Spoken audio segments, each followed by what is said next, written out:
प्रिय विद्यार्थियों, आज हमारा चर्चा का विषय रहेगा वायु राशियां।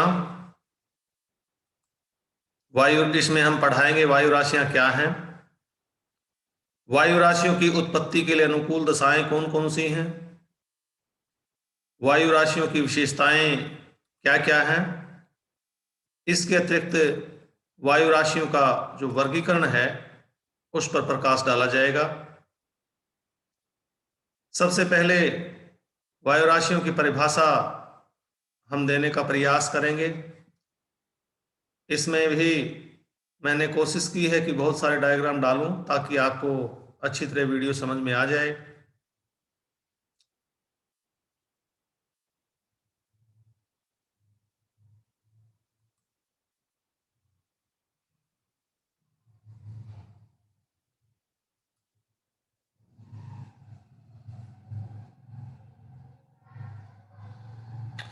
वायु राशियां क्या हैं? वायु राशि वायुमंडल का वह विस्तृत भाग है जिसमें तापमान तथा आर्द्रता संबंधी दशाएं क्षैतिज रूप से एक समान हों। वायुमंडल का वह विस्तृत भाग जिसमें तापमान तथा आर्द्रता संबंधी दशाएं एक समान हों। अब इसको इस डायग्राम से समझने की कोशिश कीजिए जो मैंने बोला है। ये देखिए, इस डायग्राम में ये वायुमंडल का विस्तृत हिस्सा दिखाया गया है और इसमें किस वायुमंडल के किस परत का है? ट्रोपोस्फियर का, क्षोभमंडल का ये विस्तृत हिस्सा यहां दिखाया गया है। इसमें कहा है वायुमंडल का वह विस्तृत भाग, यानी ये विस्तृत भाग है वायुमंडल का, ट्रोपोस्फियर का ये भाग है लंबा चौड़ा, वह विस्तृत भाग जिसमें तापमान तथा आर्द्रता संबंधी दशाएं क्षैतिज रूप में एक समान हो। ये क्षैतिज दिशा है, ये क्षैतिज दिशा है, ये क्षैतिज दिशा है वायुमंडल की, और ये है लंबवत दिशा।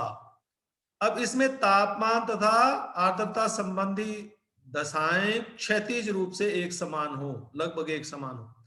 अब क्षैतिज रूप से यहां तापमान देखिए, 25 degree Celsius, 25 degree Celsius, 24.8 degree Celsius, 24.9 degree Celsius, यानी ऑलमोस्ट लगभग तापमान समान है यहां इस परत पर या इस ऊंचाई पर कह लीजिए। यानी क्षैतिज रूप से इस वायुमंडल के इस पोर्शन में क्षैतिज रूप से तापमान एक समान है।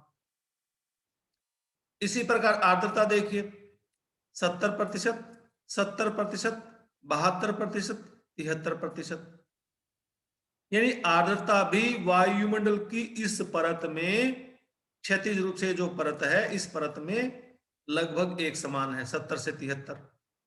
अब आगे देखिए, ऊंचे जाएं, तापमान तो वो नहीं है, तापमान घट गया, 18 degree Celsius, 18.2 degree Celsius, 18 degree Celsius और 17.9 डिग्री सेल्सियस, यानी यहां भी क्षैतिज रूप में तापमान लगभग एक समान है। इसमें परिभाषा में यही कहा गया है जिसमें तापमान तथा आर्द्रता संबंधी दशाएं क्षैतिज रूप से एक समान हो। यानी लंबवत तो उसमें बदलाव हो सकता है परंतु क्षैतिज बदलाव नहीं होगा, क्षैतिज कमोबेश एक समान मिलेंगे। इसी प्रकार यहां देखिए, आर्द्रता 80%, 79%, 80%, 81%, यानी आर्द्रता भी क्षैतिज रूप में यहाँ 79% से 81% तक है, कमोबेश एक समान है। तापमान भी कमोबेश एक समान है। अगर और ऊंचे जाएं, यानी लंबवत रूप से तो अंतर आता चला गया, 25 डिग्री, 18 डिग्री और 15 डिग्री लंबवत रूप से अंतर हो सकता है, परंतु क्षैतिज रूप में लगभग तापमान तथा आर्द्रता संबंधी दशाएं एक समान होंगी। 15 degree Celsius, 15 degree Celsius, 14.9 degree Celsius, 15.1 degree Celsius. तो यहां देखिए, क्षैतिज रूप से इस वायुमंडल के विस्तृत हिस्से में तापमान संबंधी दशाएं एक जैसी हैं। इसी प्रकार यहां इस क्षैतिज परत में देखिए, 90 डिग्री 90% रिलेटिव ह्यूमिडिटी यानी आर्द्रता, सापेक्षिक आर्द्रता कह लीजिए, 90%, 92%, 89%, यानी कमोबेश आर्द्रता भी क्षैतिज रूप से एक समान है। यानी परिभाषा अब क्लियर हो गई होगी विद्यार्थियों को कि वायुमंडल का वह विस्तृत भाग, ये वायुमंडल का विस्तृत भाग है, वायुमंडल का वह विस्तृत भाग जिसमें तापमान संबंधी दशाएं तथा आर्द्रता संबंधी दशाएं क्षैतिज रूप से एक समान है। ये देखिए एक समान है, ये एक समान है, यानी वायु राशि वायुमंडल का वह विस्तृत भाग है जिसमें तापमान तथा आर्द्रता संबंधी दशाएं क्षैतिज रूप से एक समान है। अब परिभाषा दूसरे जो विद्वान हैं उनकी भी देख लीजिए। इसमें बेरी एंड जो चोरले है उसने भी परिभाषा क्या दी है इसमें। उसने कहा है वायु राशि वायु का वह विस्तृत पिंड है, हिस्सा है जिसके भौतिक गुण, और भौतिक गुणों में बता दिया कौन से गुण, तापमान, आर्द्रता, ताप, ह्रास दर सैकड़ों किलोमीटर तक कमोबेश क्षैतिज रूप से एक समान हो। अब इसने सैकड़ों किलोमीटर कह दिया, इसने विस्तृत हिस्सा कह दिया, यानी केवल शब्दों का हेर फेर है। इसने सीधा कह दिया जिसमें तापमान तथा आर्द्रता संबंधी दशाएं एक समान हो, इसने कह दिया जिसके भौतिक गुण तापमान, आर्द्रता और ताप ह्रास दर, और यहां देखिए ताप ह्रास दर है 25, 18, 15, यानी जो जो हम ऊपर जा रहे हैं तापमान ह्रास हो रहा है, यानी जिसमें वायु के भौतिक गुण लंबे चौड़े क्षेत्र में कमोबेश क्षैतिज रूप में एक समान हो, वह कहलाती है वायु राशि। अंग्रेजी में भी जो अंग्रेजी मीडियम के स्टूडेंट वो क्रिचफील्ड की डेफिनेशन पढ़ सकते हैं। Air mass is defined as an extensive portion of atmosphere having characteristics of temperature and moisture which are homogeneous horizontally. अब है वायु राशियों की उत्पत्ति के लिए अनुकूल दशाएं क्या चाहिए। Favourable conditions for the origin of air masses, वायु राशियों की उत्पत्ति के लिए दो अनुकूल दशाएं चाहिए। पहला, वास्ट लैंड मास और ओशंस और sea having almost uniform characteristics of temperature and moisture, यानी विस्तृत क्षेत्र ऐसा होना चाहिए, या तो वो भूभाग हो लंबा चौड़ा, या लंबे चौड़े सागर या महासागर हो जिसमें तापमान तथा आर्द्रता संबंधी दशाएं लगभग एक समान हो। यानी वायु राशियों की उत्पत्ति के लिए या तो लंबा चौड़ा भूभाग हो या लंबा चौड़ा सागर या समुद्र हो जिसमें तापमान तथा आर्द्रता संबंधी दशाएं एक समान हो। यह नहीं होगा कि वायु राशि वहां उत्पन्न हो जाएगी जहां आधा समुद्र लगता है और आधा जो स्थल भाग है वो लगता है, यानी या तो पूर्णतः स्थल हो या पूर्णतः जल हो जिसमें आर्द्रता तथा तापमान संबंधी दशाएं कमोबेश एक समान हो। दूसरे, जो वायु का जो बहुत बड़ा हिस्सा है, यानी वायुमंडल का बहुत बड़ा हिस्सा है या वायु का हिस्सा कह लीजिए, उसकी जो रिलेटिवली तुलनात्मक रूप से वो स्टेशनरी हो। स्टेशनरी का अर्थ है कि वायु स्थिर हो, वायु बह नहीं रही हो, यानी लंबा चौड़ा विस्तृत हिस्सा या तो जल हो या स्थल हो जिसमें तापमान तथा आर्द्रता संबंधी दशाएं एक समान हो और उस विस्तृत हिस्से पर वायु स्थिर हो। यानी दो कंडीशन यहां दिखाई गई हैं विद्यार्थियों, यहां देखिए दोनों कंडीशन दिखाई गई हैं। अब पहली कंडीशन क्या है, यूनिफॉर्म लैंड सरफेस, यानी एक जैसा धरातल, यानी वो भूभाग हो सकता है, वो स्थल भाग हो सकता है, जल भाग हो सकता है। अब ये देखिए यहाँ स्थल भाग दिखाया गया है लंबा चौड़ा, पहली कंडीशन है ना, पहली कंडीशन क्या थी, लंबा चौड़ा स्थल भाग हो या जल भाग हो जिसमें तापमान तथा आर्द्रता संबंधी दशाएं एक समान हो। तो ये इस डायग्राम में देखिए, इस डायग्राम में लंबा चौड़ा स्थल भाग दिखाया गया है, इसमें तापमान तथा तापमान लगभग एक जैसे 15 degree Celsius, 15.1 degree Celsius, 15.3 degree Celsius, 15 degree Celsius, और रिलेटिव ह्यूमिडिटी की है 60 से 65%। यानी पहली कंडीशन इस डायग्राम में ये दिखाई गई है कि विस्तृत क्षेत्र या स्थल भाग या जल भाग जिसकी तापमान तथा आर्द्रता संबंधी दशाएं एक समान हो। ये देखिए, ये पहली कंडीशन ये दिखाई गई। दूसरी क्या कंडीशन है कि वायु स्थिर हो, ये दूसरी कंडीशन दिखाई गई, स्टेशनरी एयर, वायु स्थिर हो, वायु बह नहीं रही हो। अब जब दो कंडीशन होंगी ये, यानी यहां ये डॉट डॉट ये दिखाए गए, वायु दिखाई गई, यानी इस स्थल भाग पर ये वायु स्थिर है, ये सारी की सारी वायु दिखाई गई है, स्टेशनरी एयर है, यहाँ भी स्टेशनरी एयर है, स्थिर वायु है, यहाँ भी हर जगह स्थिर वायु है। जब इस धरातल पर लंबे समय तक वायु स्थिर रहेगी ये वायुमंडल का हिस्सा या ये वायु इस भूभाग के संपर्क में आकर तापमान तथा आर्द्रता के गुण ग्रहण कर लेगी, यानी इस वायु का तापमान भी लगभग धरातल जैसा ही हो जाएगा और रिलेटिव ह्यूमिडिटी भी लगभग धरातल जैसी ही हो जाएगी जब वायु इसके ऊपर स्टेशनरी होगी, स्थिर होगी। अब यानी क्यों कर लेगी, इसमें डायग्राम में contact of air for several days, यानी जब ये स्थिर वायु इस भूभाग के संपर्क में कई दिन तक, कई हफ्ते तक रहती है, contact of air with several days, तो ऐसी स्थिति में, दोबारा रिपीट कर रहा हूं, ऐसी स्थिति में ये वायु ये जो आर्द्रता और तापमान के गुण ग्रहण कर लेगी, acquisition of characteristics of temperature and humidity from surface, इस सरफेस से एक्वायर कर लेगी, प्राप्त कर लेगी आर्द्रता और तापमान के गुण जैसे इसके हैं। जब एक्विजिशन हो जाएगा, जब ये तापमान तथा आर्द्रता संबंधी गुण इस धरातल के प्राप्त कर लेगी, तो एयर मास डेवलप हो जाएगी, एयर मास बन जाएगी। तो ये इस प्रकार एयर मास की व्युत्पत्ति होती है, यानी दो फैक्टर चाहिए, दो फेवरेबल दशाएं चाहिए एयर मास को बनने के लिए। इसमें अंग्रेजी में यही लिखा है, व्हेन दिस ऑलमोस्ट स्टेशनरी, टी है ये यहाँ, stationary air remains in contact with this uniform surface for several days or even weeks, the air acquires the characteristics of concerned surface। मैंने हिंदी में बोल दिया सारा का सारा, अंग्रेजी में वही आगे लिखा गया है स्लाइड में, इसलिए रोक देता हूं ताकि आप इसको पढ़ सकें।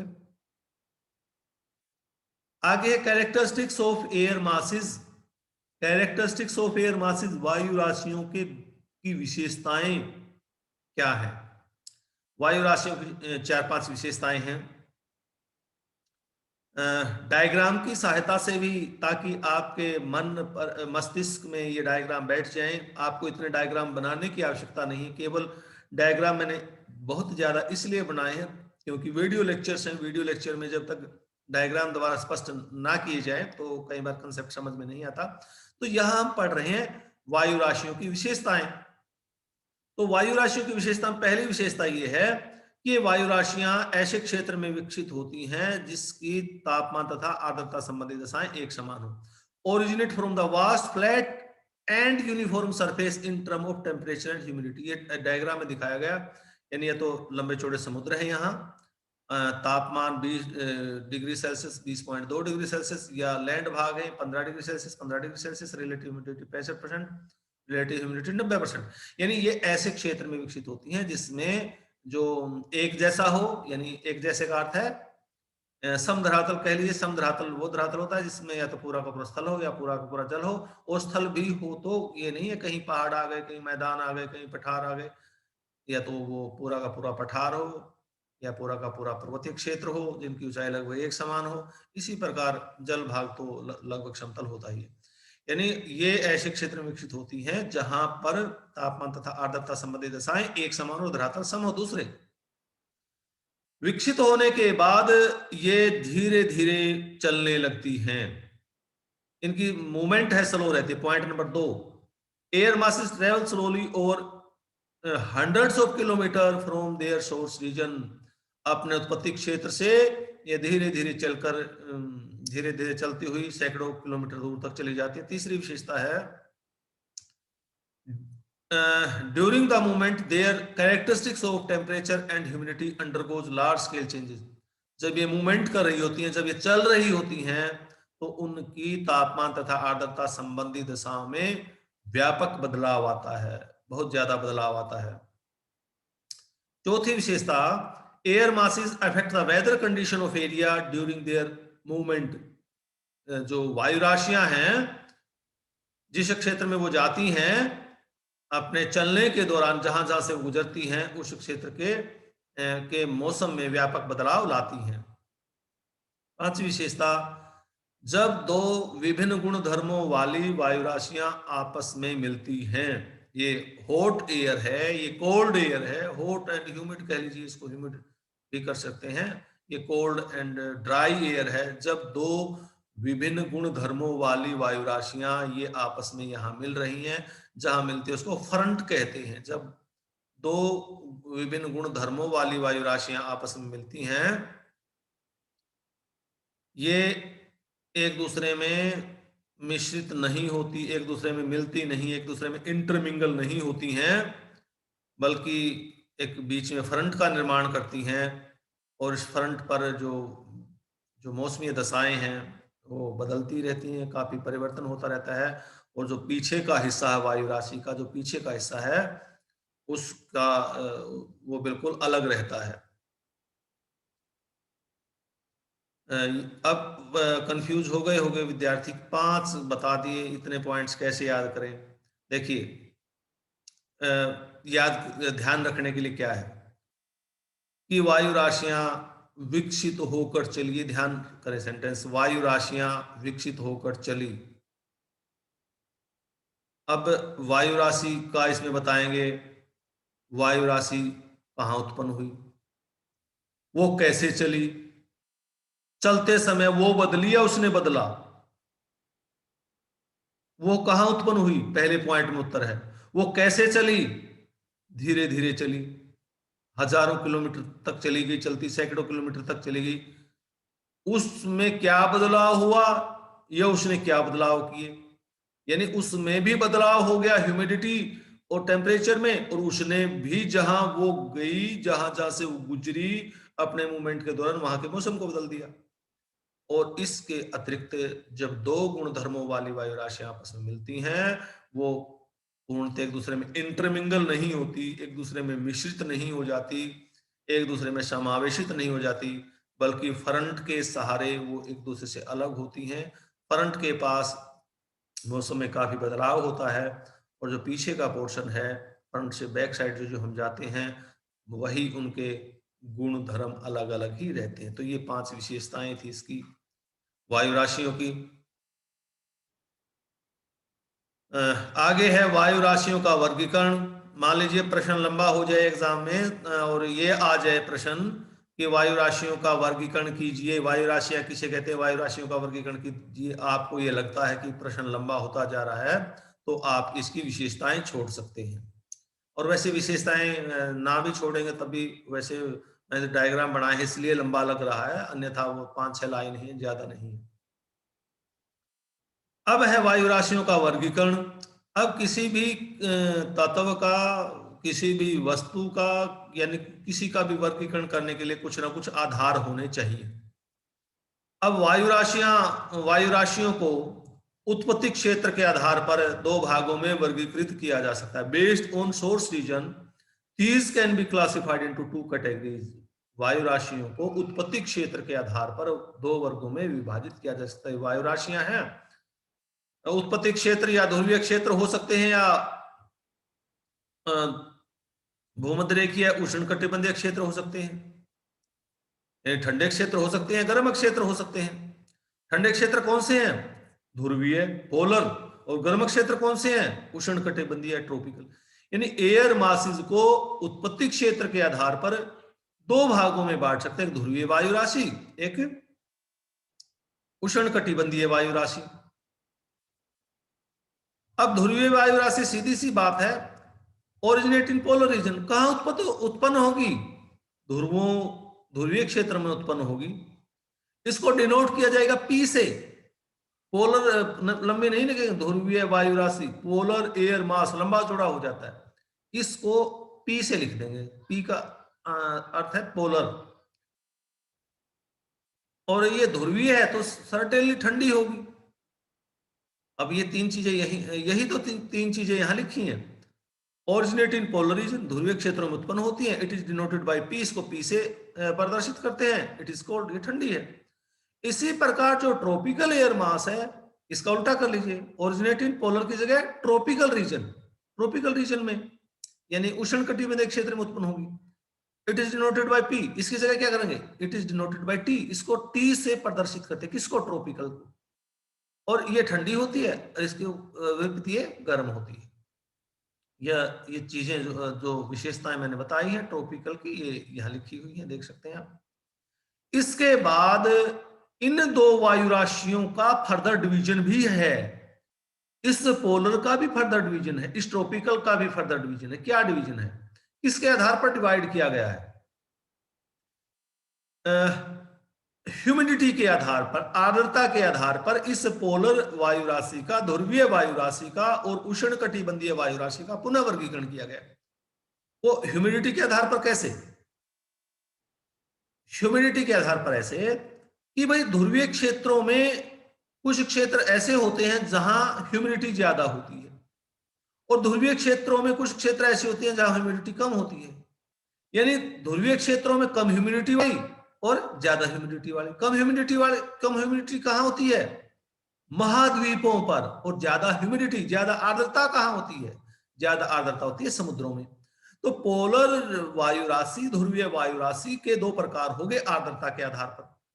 कॉन्टिनेंटल पोलर, महाद्वीपीय ध्रुवीय, सी कॉन्टिनेंट कहते हैं, महाद्वीप को कहते हैं महाद्वीपीय ध्रुवीय, महासागरीय ध्रुवीय। यानी यहां वायु राशि का वर्गीकरण पोलर का और ट्रॉपिकल का, ध्रुवीय वायु राशि का और उष्णकटिबंधीय वायु राशि का आर्द्रता के आधार पर दो भाग हो गए आगे। एक polar continental polar, maritime polar. Continental polar का महाद्वीपीय ध्रुवीय और मैरीटाइम का महासागरीय ध्रुवीय। इसी प्रकार ट्रॉपिकल वायु राशि के भी दो भाग हो गए। कॉन्टिनेंटल ट्रॉपिकल, महाद्वीपीय उष्णकटिबंधीय। Maritime, M stand for maritime, maritime का अर्थ है समुद्री, समुद्री उष्णकटिबंधीय वायु राशि। यानी अब कॉन्टिनेंटल एयर मास कौन सी हो गई? कॉन्टिनेंटल एयर मास, यानी कॉन्टिनेंटल एयर मास वो होती है जो कॉन्टिनेंट पर उत्पन्न होती है, महाद्वीपों पर उत्पन्न होती है, और कॉन्टिनेंटल एयर मास में आर्द्रता कम होती है। कॉन्टिनेंटल एयर मास को इसमें यहां लिखा है, सी द्वारा डिनोट करते हैं, और सी द्वारा डिनोट करने के बाद पोलर कौन सी हो गई? Continental polar. इसी प्रकार ट्रॉपिकल कौन सी हो गई? कॉन्टिनेंटल ट्रॉपिकल, महाद्वीपीय ध्रुवीय। इसी प्रकार मैरीटाइम एयर मास, मैरीटाइम समुद्री वायु राशि कहां उत्पन्न होगी? समुद्रों में। और ये वायु राशि में क्या होगा? ह्यूमिडिटी ज्यादा होगी। मैरीटाइम डिनोटेड बाय एम, ये बता चुका हूं वैसे मैं, बस ये लिखा हुआ था, मैं सोचा कि दोबारा एक्सप्लेन कर दो। इसको एम से डिनोट करेंगे, किसको? महाद्वीपीय को, सॉरी महासागरीय को। और जब इसको, ये पोलर रीजन से ओरिजिनेट होगी, ये क्या हो जाएगी? एमपी, यानी ध्रुवीय क्षेत्रों से उत्पन्न हो जाएगी, एमपी हो जाएगी, मैरीटाइम पोलर। और जब ये उष्णकटिबंधीय क्षेत्रों से हो जाएगी, मैरीटाइम ट्रॉपिकल। तो इस प्रकार आर्द्रता के आधार पर दो प्रकार की वायु राशियां, इनकी दो हो गई आगे और इनकी दो हो गई। सीधी सी बात है, सारांश में बता देता हूं कि पोलर एयर मास को और ट्रॉपिकल एयर मास को, ध्रुवीय वायु राशि को और उष्णकटिबंधीय वायु राशि को आर्द्रता के आधार पर पुनः दो भागों में बांट सकते हैं। यानी आर्द्रता महाद्वीपों पर कम होती है तो ध्रुवीय की हो गई महाद्वीपीय ध्रुवीय। यहां महाद्वीपीय उष्णकटिबंधीय वायु राशि, यानी आर्द्रता कम है, और रिप्रेजेंट किससे होगा? सी कॉन्टिनेंट, यानी टी तो ऐसे कैसे रहेगा? टी ऐसे कैसे रहेगा? इसके बाद ह्यूमिडिटी ज्यादा कहां होगी? महासागरों में होगी। तो पोलर वायु राशि जहां जो ज्यादा ह्यूमिड है, जो ज्यादा इसमें आर्द्रता है, वो एमपी हो गई। और ये जिसमें ज्यादा आर्द्रता ट्रॉपिकल में, समुद्रों में जो उत्पन्न हुई ट्रॉपिकल रीजन में, वो एमटी हो गई। तो इस प्रकार ये दो प्रकार फर्दर पोलर और ट्रॉपिकल के दो प्रकार हो गए। आगे है इन वायु राशियों का भी आगे वर्गीकरण है। ये चार हो गई ना, इस चार को भी का भी आगे डिवीजन होगा। इस चार को भी, ये चार दो भागों में बट जाएगी। ये वायु राशि दो भागों में बट जाएगी, ये वायु राशि भी दो भागों में बट जाएगी, ये वायु राशि भी दो भागों में बटेगी, ये वायु राशि भी दो भागों में बटेगी। कैसे बटेगी? आगे वर्गीकरण है। जब वायु राशियां चलने लगती हैं, उनमें कुछ बदलाव आते हैं। यानी आगे वायु राशियों का वर्गीकरण किस आधार पर है? Based on modification in air masses. यानी वायु राशियां जब चलने लगती हैं, उनमें जो परिवर्तन आते हैं, उस परिवर्तन के आधार पर भी वायु राशियों को आगे वर्गीकृत किया जा सकता है। यानी वो उत्पन्न हो गई, उत्पन्न होने के बाद वो ये नहीं है कि एक जगह खड़ी रहेंगी, चलने लगती हैं धीरे धीरे। और जब वो चलने लगती हैं, चलने के दौरान उनमें कुछ बदलाव आते हैं। जिस भी एरिया में जाती हैं उस एरिया का जो तापमान है, आर्द्रता डिफरेंट है, तो उसमें कुछ बदलाव आते हैं। और हो सकता है कुछ में बदलाव, अच्छा अलग अलग तरह के बदलाव हैं, और कैसे बदलाव होंगे ये भी डिपेंड करता है वहां का धरातल की जो दशाएं हैं, तापमान तथा आर्द्रता संबंधित दशाएं क्या है। यानी सारांश ये है कि वायु राशियों को आगे भी वर्गीकृत किया जा सकता है। आगे वर्गीकृत करने का आधार है उनमें क्या बदलाव हुए हैं, क्या मॉडिफिकेशन हुए हैं। दो तरह के मॉडिफिकेशन वायु राशियों में होते हैं जब वो चलती हैं। एक है थर्मोडायनेमिक मॉडिफिकेशन। थर्मोडायनेमिक मॉडिफिकेशन ताप गतिक परिवर्तन।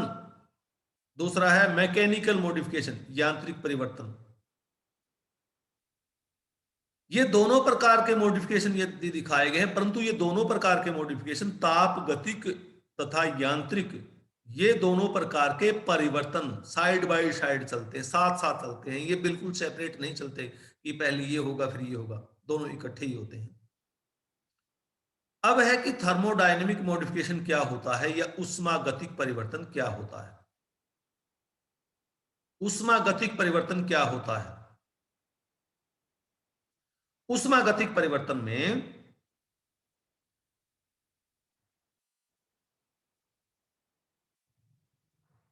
जो वायु राशि है और जो सरफेस है, जो वायु राशि है और सरफेस है यानी धरातल है, उनके बीच हीट का ट्रांसफर होता है, उनके बीच हीट का आदान प्रदान होता है, उनके बीच ताप का आदान प्रदान होता है।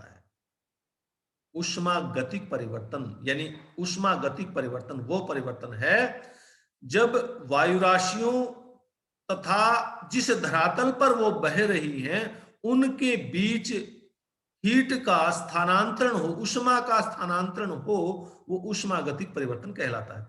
इसमें लिखा है when there is exchange of heat between bottom of air mass and surface over which it is blowing, then it is called as thermodynamic change। यानी ये ठंडा धरातल है, ये मान लीजिए गर्म वायु राशि है, तो यहां ये गर्म वायु राशि इस ठंडे धरातल के संपर्क में आने से यहां नीचे बॉटम में ठंडी हो जाएगी। इसी प्रकार ये ठंडी वायु राशि गर्म धरातल के संपर्क में आने से यहां तली में इस बॉटम में ये गर्म हो जाएगी। यानी यहां ऐसे में क्या हुआ, हीट का एक्सचेंज हुआ, हीट का एक्सचेंज हुआ। यानी जब हीट का एक्सचेंज होता है वायु राशि की तली और धरातल के बीच, वो थर्मोडायनेमिक मॉडिफिकेशन ऊष्मागतिक परिवर्तन कहलाता है। अब जो मॉडिफिकेशन की मात्रा है कितना होगा, ये इस पर निर्भर करता है कि दोनों इसमें वायु राशि में और धरातल में ताप में कितना अंतर है। इस प्रकार का जो मॉडिफिकेशन है, इस प्रकार का मॉडिफिकेशन है दो तरीके से होता है। कौन सा मॉडिफिकेशन? ऊष्मागतिक परिवर्तन। ये दो डायग्राम दिखाए गए हैं, इन दो डायग्राम के अनुसार ही दो तरह का परिवर्तन होता है। पहला परिवर्तन क्या होता है? जब वायु राशि नीचे से ठंडी हो जाए, when air mass is पहले air mass is heated from below, ठंडी नहीं गर्म, when air mass is heated from below, वायु राशि नीचे से गर्म हो जाए, गर्म कौन सी होगी? ये होगी गर्म। क्यों होगी गर्म? ये ठंडी वायु राशि है, ठंडी वायु है यहां, और यहां वार्म सरफेस है, गर्म धरातल है। आगे डायग्राम में समझाया गया है इसको। यानी इसको आगे रिफ्लेक्ट किया गया, इस डायग्राम का आगे पोर्शन देखिए, वार्म सरफेस। देखिए यहां भी वार्म सरफेस लिखा है, ये ठंडी वायु है, ये भी यहां ठंडी वायु है, देखो ऊपर ठंडी कोल्ड एयर, इसी को आगे रिप्रेजेंट किया गया है। यानी यहां दो तरह का परिवर्तन बताया है। कौन सा? ऊष्मागतिक परिवर्तन। जब पहला परिवर्तन, जब वायु राशि नीचे से गर्म हो जाए, दूसरा परिवर्तन जब वायु राशि नीचे से ठंडी हो जाए। पहला पोर्शन यहां समझा रहे हैं, जब वायु राशि नीचे से गर्म हो जाए। ये ठंडे धरातल, ये गर्म धरातल है और इस पर ठंडी वायु राशि बह रही है। जो बॉटम की, जो तली की, जो नीचे भागों की वायु राशि है, वो इस धरातल के संपर्क में आने से, गर्म धरातल के संपर्क में आने से गर्म हो जाएगी। और यदि ये खूब सारी गर्म हो जाती है तो गर्म होकर ये वायु हल्की होती है और हल्की वायु ऊपर उठती है। और जब हल्की वायु, जब ये गर्म वायु ऊपर उठेगी और ऊपर उठकर ठंडी होगी, तो उस समय संघनन होगा जरूर। इसमें दिखाया गया हीटेड लोअर एयर में एसेंट, ये यदि गर्म वायु है, ये ऐसा हो सकता है जब ज्यादा गर्म हो जाए तो ये ऊपर उठ जाए। और जब ये ऊपर उठेगी, ऊपर उठने के बाद ये ठंडी होगी और आर्द्रताग्राही नाभिकों पर इस जलवाष्प के कण बैठ जाएंगे, यानी संघनन होगा। और संघनन होने के बाद बादल का निर्माण होगा, यानी आर्द्रताग्राही नाभिकों पर काफी ऊंचाई पर जब जल की बूंदें बैठ जाती हैं तब बादल निर्मित होते हैं। और जब बादल निर्मित होंगे तो वर्षा भी हो सकती है। वर्षा होगी तो ऐसी स्थिति में जो मौसम में अस्थिरता होगी, यानी ये इस प्रकार के परिवर्तन में, किस प्रकार के परिवर्तन में, जब वायु राशि नीचे से गर्म हो जाए तो इस प्रकार के परिवर्तन में क्या हो सकता है, इस प्रकार के परिवर्तन में जो वायु राशि अस्थिर हो सकती है, मौसम अस्थिर हो सकता है। दूसरा है दूसरा परिवर्तन, पहले परिवर्तन में क्या हुई थी, वायु राशि गर्म हुई थी। इस परिवर्तन में वायु राशि ठंडी हो गई। तो इस परिवर्तन में वायु राशि ठंडी हो गई, क्यों? धरातल ठंडा था। और जब ये वायु राशि ठंडी हो गई, ये वायु राशि ठंडी हो गई, क्यों? ये वायु राशि गर्म है, पूरी की पूरी गर्म है वायु राशि है। और गर्म वायु राशि जब ठंडे धरातल पर गई तो ये बॉटम की एयर है, ये ठंडी हो गई। और ठंडा होने से जब वायु राशि ठंडी हो गई, वो ऊपर नहीं उठेगी। ऊपर नहीं उठेगी तो मौसम स्थिर रहेगा, यानी no vertical ascent of air, यानी वायु कोई ऊपर नहीं उठेगी। जब वायु ऊपर नहीं उठेगी तो ऐसी स्थिति में क्या रहेगा? ऐसी स्थिति में ना तो बादल बनेंगे और ना वर्षा होगी, तो मौसम स्टेबल रहेगा। यानी वायु राशि में दो तरीके के परिवर्तन होते हैं, या तो वायु राशि गर्म होगी नीचे से, या वायु राशि ठंडी होगी। तो इस आधार पर ये वायु राशियां, अब यहां देखिए, पहले डायग्राम में देखिए, ये वास्तव में कोल्ड सरफेस है और ये वार्म एयर है। वार्म एयर है, ये कोल्ड सरफेस है। तो इस कोल्ड सरफेस पर ये वायु राशि कौन सी कहलाएगी? गर्म वायु राशि। गर्म वायु राशि, गर्म वायु राशि किसको कहते हैं? वार्म। यानी ये रिप्रेजेंट होगी W से, और ये गर्म धरातल है और ये ठंडी वायु राशि है। तो गर्म धरातल पर बह रही है, इसको कहेंगे कोल्ड, C से या K से रिप्रेजेंट होगी। इसको अंग्रेजी के अक्सर K द्वारा रिप्रेजेंट करते हैं, C की बजाय K द्वारा रिप्रेजेंट करते हैं। K cold, KOLT cold, European भाषा है, मुझे ध्यान नहीं कौन सी है। कोल्ड का मतलब वहां ठंड से होता है, कोल्ड से होता है। तो इस आधार पर और गर्म और ठंडी के आधार पर ये जो वायु राशियां हैं, CP, MP, CT, MT, ये पुनः दो भागों में बट गई। CP cold, CP warm, MP cold, MP warm, CT cold, और CT warm, MT cold, MT warm, दो दो भागों में बट जाएंगे। अब इसको डायग्राम द्वारा मैं स्पष्ट कर दूं आगे।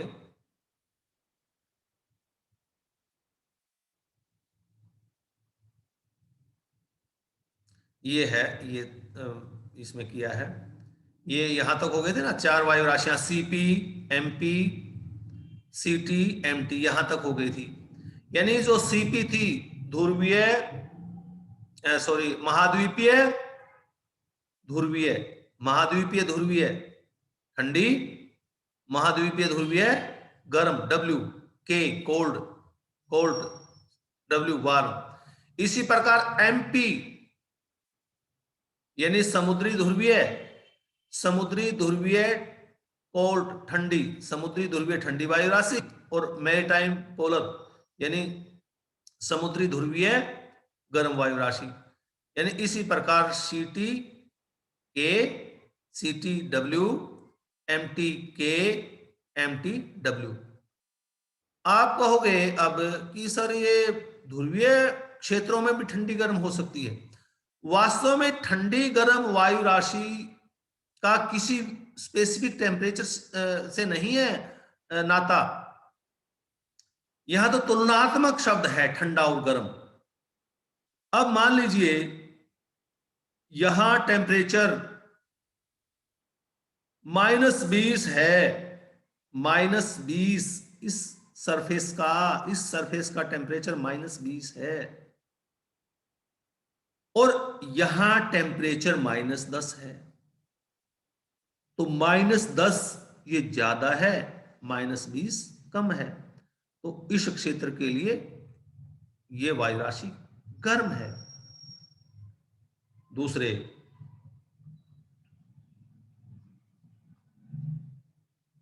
इसी प्रकार यहां मैं लेता हूं, अब इस क्षेत्र का टेम्परेचर, धरातल का टेम्परेचर मान लीजिए 20 डिग्री सेल्सियस है, 20 डिग्री सेल्सियस, और यहां इस वायु का टेम्परेचर 26 डिग्री सेल्सियस है, 26 डिग्री सेल्सियस है, तो इस क्षेत्र के लिए गर्म होगी। यानी गर्म और ठंडा, यहां धरातल के संदर्भ में वायु का टेम्परेचर क्या है, ये सापेक्षिक शब्द है। भाई सीधी सी बात है, परिवर्तन कैसे हुए, कौन सी स्टेबल हुई, कौन सी अनस्टेबल हुई, इसके साथ साथ सीधी सी बात यह है कि वो जो 4 वायु राशियां थी जो शुरू में मैंने डायग्राम में दिखाई थी, ये वायु राशियां, प्रत्येक वायु राशि 2 भागों में बट गई, ये 2 भागों में बट गई, ये 2 भागों में बट गई, ये 2 भागों में बट गई। किस आधार पर बटी? इस आधार पर बटी कि यहां पर ये अपने से गर्म धरातल पर बह रही हैं या अपने से ठंडे धरातल पर बह रही हैं। केवल इस प्रकार के जो वर्गीकरण में ये ध्यान रखना है कि अपने से गर्म धरातल पर बह रही हैं, अपने से ठंडे धरातल पर बह रही हैं। ये जो दूसरी चीजें बताई हैं, कौन सी में क्या ऊपर उठेगी, वर्षा हो जाएगी, मौसम अस्थिर हो जाएगा, या किस में मौसम अस्थिर नहीं होगा, तो ये तो आप लिख दें। परंतु मोटा सा वर्गीकरण करने के लिए सीधी सी बात है कि वर्गीकरण करने के लिए मोटी सी बात है कि भाई ये जो वायु राशि है, जो CP वायु राशि है, ये अपने से ठंडे धरातल पर बह रही है, अपने से ठंडे धरातल पर बह रही है तो ये गर्म हो जाएगी, अपने से गर्म धरातल पर बह रही है तो ये ठंडी कहलाएगी। तो ये है ऊष्मागतिक परिवर्तन। और ऊष्मागतिक परिवर्तन के बाद दूसरे प्रकार का जो परिवर्तन है वो बताया था यांत्रिक परिवर्तन। मैंने यांत्रिक परिवर्तन, डायनेमिक और मैकेनिकल मॉडिफिकेशन, गतिक अथवा यांत्रिक परिवर्तन। अच्छा, पहले परिवर्तन में जिसको थर्मोडायनेमिक कहा था, जिसे ऊष्मागतिक परिवर्तन कहा था, उसमें हीट का ट्रांसफर था धरातल के बीच और वायु के बीच। मैकेनिकल मॉडिफिकेशन में क्या होता है, हीट का कोई ट्रांसफर नहीं होता। There is no transfer of heat in this type of modification from surface to air mass और from air mass to surface. इस प्रकार के मॉडिफिकेशन में, इस प्रकार के परिवर्तन में, किस प्रकार के, गतिक तथा यांत्रिक परिवर्तन में वायु राशि तथा धरातल के बीच ऊष्मा का आदान प्रदान नहीं होता। इस प्रकार का परिवर्तन 2 तरीके से होता है। दो तरीके से कैसे? एक है लार्ज स्केल हॉरिजॉन्टल डाइवर्जेंस और डिसेंट ऑफ एयर, यानी दो वायु राशियां एक दूसरे से दूर जाएं, ये दिखाया गया है। पहला पहला क्या है? Large scale horizontal divergence of और डिसेंट ऑफ एयर मास, यानी दो वायु राशियां दो वायु राशियों का अपसरण हो, दोनों वायु राशियां एक दूसरे से जाएं, अपसरण कहते हैं डाइवर्जेंस को। दो वायु राशियां एक दूसरे से दूर जाएं या वायु राशि नीचे उतरे, तो इस प्रकार का जो परिवर्तन है वो यांत्रिक परिवर्तन होगा। इन दो प्रकार के यांत्रिक परिवर्तन बताए थे। पहला, जब दो वायु राशि एक दूसरे से दूर जाएं या वायु का अवतलन हो, वायु नीचे उतरे। अब यहां दो वायु राशियां एक दूसरे से दूर जा रही हैं, दो वायु राशियां एक दूसरे से दूर जाने के बाद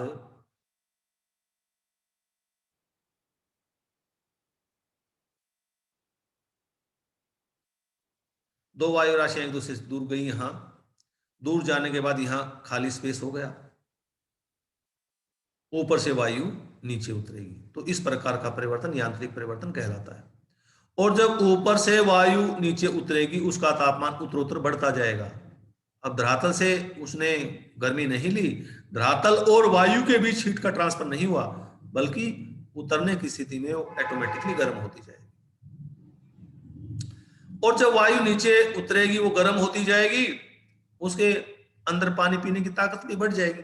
तो जब पानी पीने की ताकत बढ़ेगी तो उस प्रकार की स्थिति में मौसम बिगड़ेगा नहीं, वायु में स्थिरता आएगी, वायु राशि में ज्यादा उस वृष्टि संघनन का काम नहीं होगा।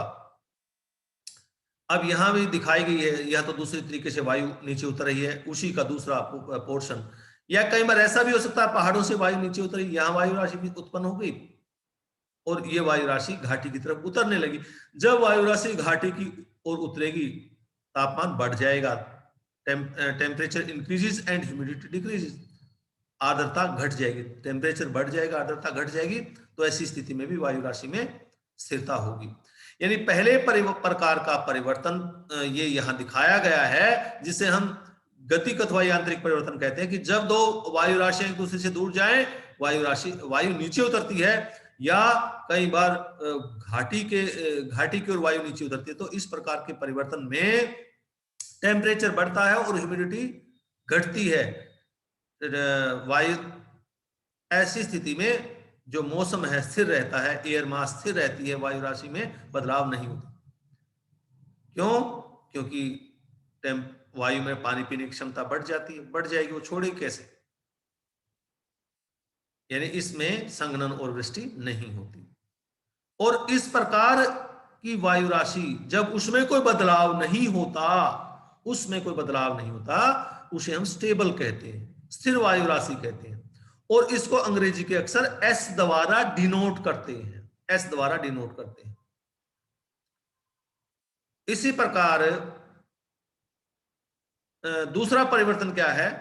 इसमें दूसरा ये परिवर्तन मैंने लिखा है, लार्ज स्केल हॉरिजॉन्टल कन्वर्जेंस और एसेंट ऑफ एयर। यानी पहले में क्या कहा था, वायु राशि एक दूसरे से दूर हट रही है और वायु नीचे उतर रही है। दूसरे में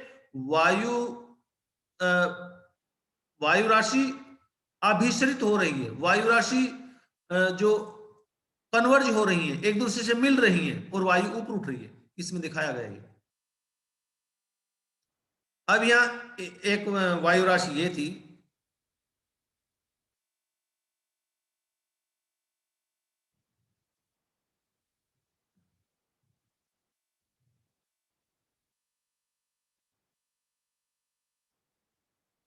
अब ये देखिए, इसमें एक वायु राशि ये है हॉट एयर, यहां कोल्ड एयर है।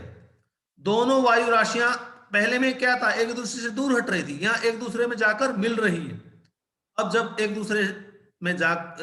दूसरे में जाकर मिल रही हैं, अभिसरित हो रही हैं, अभिसरण हो रहा है,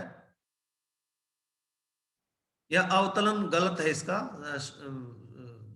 जो शब्द है,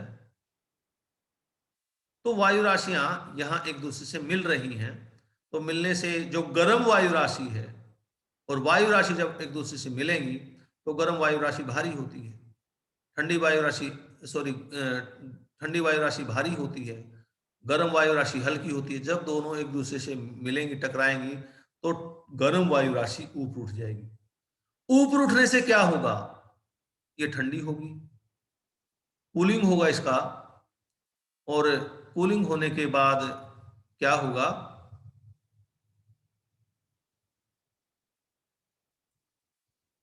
कूलिंग होगा, ठंडी हो जाएगी। ठंडी होने के बाद क्या है?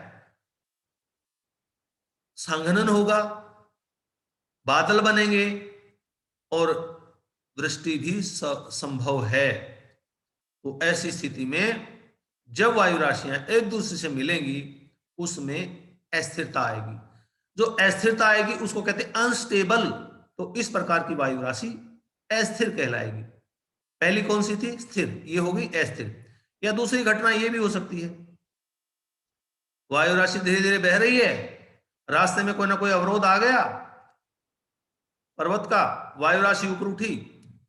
ऊपर उठने के बाद क्या होगी? ठंडी होगी, संघनन होगा, कंडेंसेशन होगा, क्लाउड फॉर्मेशन होगी, बादल बनेंगे और वृष्टि होगी। तो ऐसी स्थिति में जब वायु राशि ऊपर उठती है, या जब दोनों वायु राशियां एक दूसरे से अभिसरित होने के कारण, मिलने का गर्म वायु राशि ऊपर उठती है, तो ऐसी स्थिति में मौसम में अस्थिरता हो सकती है।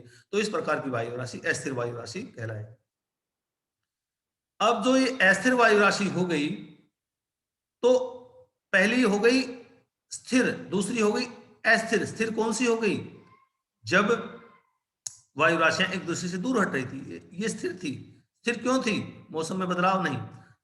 जब वायु राशि एक दूसरे से टकराई, वायु ऊपर उठी या धरातल के साथ ऊपर उठी, तो इसमें संघनन हुआ, बादल बने, वर्षा हुई। तो ये इसमें आ गई अस्थिरता।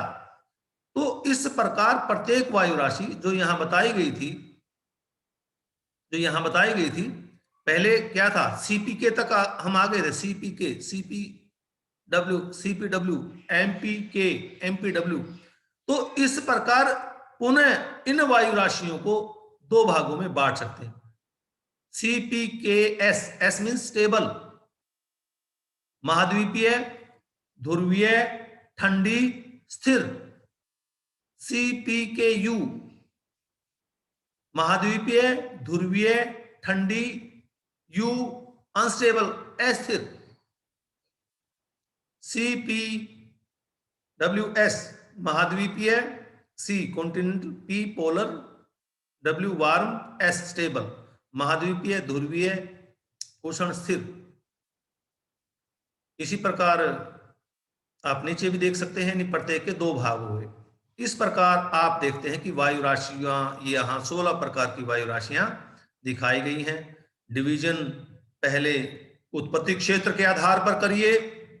उत्पत्ति क्षेत्र पर के आधार पर डिवीजन करने के पश्चात आप आर्द्रता के आधार पर डिवीजन कीजिए। आर्द्रता के आधार पर डिवीजन करने के पश्चात आप इस आधार पर डिवीजन कीजिए कि वो गर्म है या ठंडी है। गर्म है या ठंडी है कैसे पता चलेगा? इसको पता चलने के लिए मैं डायग्राम खोलता हूं। अगर अपने से ठंडे धरातल पर बहती हैं, अपने से ठंडे धरातल पर बहती है तो वो गर्म हो गई, और अपने से गर्म धरातल पर बहती है तो वो ठंडी हो गई। यानी गर्म ठंडी के आधार पर डिवीजन कीजिए। इसके बाद जो मॉडिफिकेशन का दूसरा हिस्सा है कि वो स्थिर है या अस्थिर है, स्थिर है या अस्थिर है, इस आधार पर डिवीजन कीजिए। और यहां दोनों भागों में, मॉडिफिकेशन के दोनों भागों में स्थिरता अस्थिरता बताई गई है। देखिए यहां थर्मोडायनेमिक मॉडिफिकेशन में ऊष्मागतिक परिवर्तन में स्थिरता स्थिरता बताई गई है। स्थिरता अस्थिरता ऊष्मागतिक परिवर्तन में बताई गई है। अब ये डायग्राम मैंने दिखाए थे कि जब ऊष्मागतिक परिवर्तन होंगे वायु ऊपर उठेगी, ये अस्थिरता है। अस्थिरता ये डायग्राम से दिखाई थी। और जब दूसरी बताई थी इसमें कि जब ये ठंडी हो जाएगी तो इसमें स्थिरता होगी, वायु राशि ऊपर ही नहीं उठेगी। और दूसरे पोर्शन में जब यांत्रिक परिवर्तन में भी स्थिरता स्थिरता बताई गई है। और पहला भी मैंने कहा था कि ये जो मॉडिफिकेशन है, थर्मोडायनेमिक मॉडिफिकेशन है या उष्मा गतिक परिवर्तन है और यांत्रिक परिवर्तन साइड बाय साइड चलते हैं। तो तीसरे जो मॉडिफिकेशन में केवल ये देखना गर्म और ठंडी कौन से, चौथे मॉडिफिकेशन में देखना है तीसरा जो वर्गीकरण है, तीसरे वर्गीकरण में देखना है कि गर्म और ठंडी कौन सी है, चौथे में स्थिरता और अस्थिरता का बताना। तो इस प्रकार ये जो वायु राशियां हैं आपकी हो गई 16 प्रकार की। इस प्रकार आप इस पोर्शन को अच्छी तरीके से बार बार देखें, बार बार पढ़ें। नहीं समझ में आता फिर भी आप किसी दिन ऑनलाइन हो जाइए या क्लास में आ जाइए ताकि हम आपको बता सकें, समझा सकें।